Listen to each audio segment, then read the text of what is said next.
So what voids your car's warranty? Do you have to service it at a dealership during the warranty period so your car would not, get their warranty gets voided and you have all the problems and you lost all that? And folks, this video is really intended for residents and owners of cars in the United States, because different parts of the world will have different laws, but in the United States there's something you need to know about this, something called the MagnusMoss Law. It's not specific to the automotive industry, but it's a law to protect consumers with warranties. Let's start the video and we'll talk about it, because there's a lot of good information here that I think every car owner should know about this.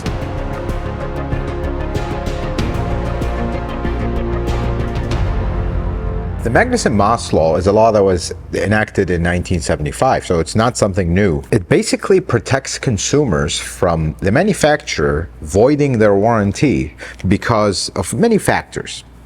Some of them are, let's focus on the car-related stuff. Using aftermarket parts, modifying your car, and then using non-dealership repair facilities or doing stuff on your own. I see this pattern all the time, from the time when I worked at a dealership, and even today I still see that at where I own my own shop now. Folks will buy a new car, they'll heavily maintain it at a dealership. The day the warranty runs out, they're out. They no longer will ever go to that dealership. You do know that you're protected by law and they can't void your warranty simply because you didn't do the service there or you did it yourself. But there's a lot of things that you need to understand about that, because it's not a blanket statement. Let's talk about some scenarios. You bought a new car. You own a shop. Your friend owns a shop. You have a trusted mechanic that have worked on your cars for the last 50 years. Obviously, you're going to want to take your car there. If you take your car there and they maintain it properly, and then let's say they did 4 or 5 oil changes, car has 20,000 miles, engine started knocking. Well, you took it to a dealership because you have a warranty, a powertrain warranty. Well, most consumers in their mind, oh my God, I maintained my car with my trusted mechanic outside the dealership. Now they're going to void my warranty. So I better maintain it at the dealership until my warranty runs out to make sure I don't have issues. Folks, that's not the case. Here's where that becomes a problem. If the repair facility used a not good oil, let's say they use recycled oil, that was not good, and that caused the problem, and the dealership doesn't just say that and goes with it. They have to provide proof. The manufacturer has to provide proof that this engine oil caused this issue. For example, here are photo evidence of sludge buildup inside this engine. Well, can you please provide your records of repair? And you can easily provide those because you were doing the services, just not at the dealership, but there's still a paperwork trail of it. Well, here are all my oil changes. If you did your oil, let's say in the case of Toyota, you did your oil change every 5,000 miles with good oil and good oil filter, you should not have sludge buildup at 20,000.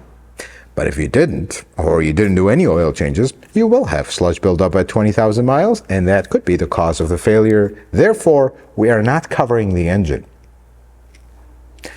But here's the part where most folks draw a blanket statement. They did not void the entire warranty of your entire car. Only the engine is not covered. You fix that engine. Let's say they denied the engine because the person changing the oil used recycled oil or lied to you, didn't change the oil, whatever the case may be. You had to buy an engine. 2 days after you finished the engine, the radio went out. Well, that's a separate thing. They will treat that as independent of the engine and every other component in the car. Same thing, folks. Let's talk about another scenario. I'm talking to you about common scenarios. You have a truck, you put a lift kit on it, your axle went out. The dealership, after their investigation, they may tell you that you changed the height of the truck, which changed the angle of this axle. That's why this axle prematurely failed. And that would be actually a very valid and possible statement. But if your engine started burning oil all of a sudden, that has nothing to do with the lift kit. Flat out. You could show up to the dealership, your truck is lifted, you have all these accessories on it, but you did not modify the engine in a way that could cause the issue that it has. They're not going to deny your warranty. That has nothing to do with that. Because I see something that folks will do, which mechanics will immediately be able to tell, and it's such a waste. They have a problem with their engine. They will quickly and in a frantic remove everything from the truck that was modified before they could take it to the dealership. It's super obvious when that comes in like that, because mechanics can tell when somebody's been all over a component of a car. There's no need to do that, folks. If you have a problem with your suspension and it's modified, well, of course that's going to void your warranty on the suspension because you modified it. That's not how the truck came from, or the car came from the factory, but not the rest of the car. It's very important that you know that. But equally as important, and this is what you need to know about how this works. Paperwork, folks. Paperwork is very important. The next time you go to a shop in 2025 that gives you a little handwritten paper that's a generic form, oh, oil change, price at the bottom, here you go, paid, stamped, done. Don't do that. That's a very bad idea. That should be a huge red flag, because in 2025 things need to be better than that. Every single invoice from a shop needs to have a few key details. First, the date.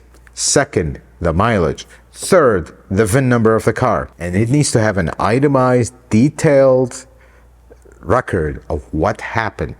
We changed the oil, clearly says engine oil change and filter. What oil was used? What filter was used? And the quantities. This is very important because that is an undisputable record. Now, let's say a shop used an aftermarket filter and the engine started leaking oil. Even if the filter was not good, that has nothing to do with that. Oil filters do not cause oil leaks. Let's put it this way. They're not going to deny your warranty on the oil leak because, oh, you have an aftermarket filter. They have to prove that. And I'm just going to tell you right now, that is not the case. Very, very unlikely that that is the case. Just letting you know that. But here's one more thing that you should know that could protect you from problems. Doing your own maintenance. This one is a tricky one because they could kind of turn it around and tell you, well, when was this service done?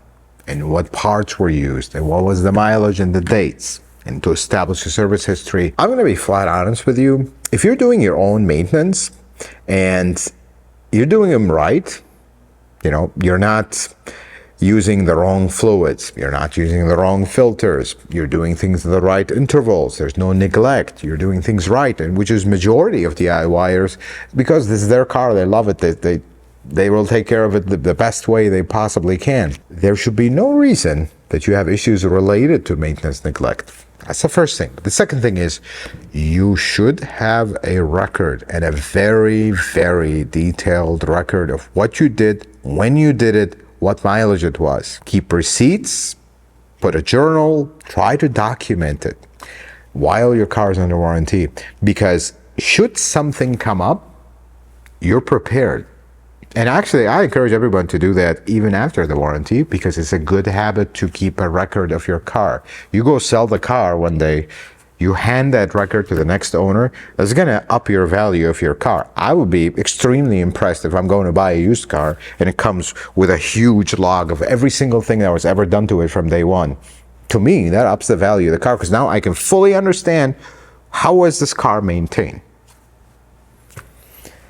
MagnusMoss Law, folks, is important. I'd like you, look, I am not a lawyer. I am nowhere near an expert on this law, but I will tell you this, research it. Now you know about it. But most importantly, let's end this video with this. If you maintain your car at a dealership and you're happy with their service, and they've never done you wrong, they take care of you, and everything is working out for you, stay with them. You're happy. That's the whole point. If you're just with the dealership because of the warranty and then you're going to go somewhere else, just go somewhere else and be happy with the service to your car. If you're someone that does your own work, though, this is very important. Do things right. If you don't know how to do something, either educate or don't do it. Let someone who knows what they're doing do it. And use the right fluids, use the right filters. Look, I am a big advocate with Toyota and Lexus for original parts, but I understand some folks will have their preferences of brands, will use aftermarket stuff. Just use good stuff, because your warranty will be affected in that particular component if bad practices were done that caused issues. And if the dealership or the manufacturer can prove that, they will 100% deny your warranty. And that is fair. I neglect my car and then something goes south, and then now I expect the manufacturer to fix it for free for me. That's not going to happen. And that's fair, folks. We always get upset when dealerships take advantage of people and manufacturers do this and that, but we should put in the world what we'd like to receive. We should also be fair to them, so they would be fair to us. I think that is a fair statement here. So if you're going to do things yourself, be very good about documenting things, do things right. Because that is when you are most vulnerable. Because if you didn't do things right, they have everything at disposal to deny that claim. That is fair. If a shop did things and they were denied warranty because the shop did ABC, then your next stop is that shop. As simple as that, honestly, because if you have paper proof that something that another shop did destroyed your engine or caused a problem with your car or whatever the case may be, well, maybe we ought to go talk to those folks. Ask them what happened here. I think that's a fair statement as well. Folks, I hope this video was helpful and informative. I hope you learned something new. If you like it, consider giving it a thumbs up. If you're not a subscriber, consider subscribing to the channel. Check out some other videos. Until the next video, folks, may the Lord bless you and keep you, and you have yourself a wonderful day.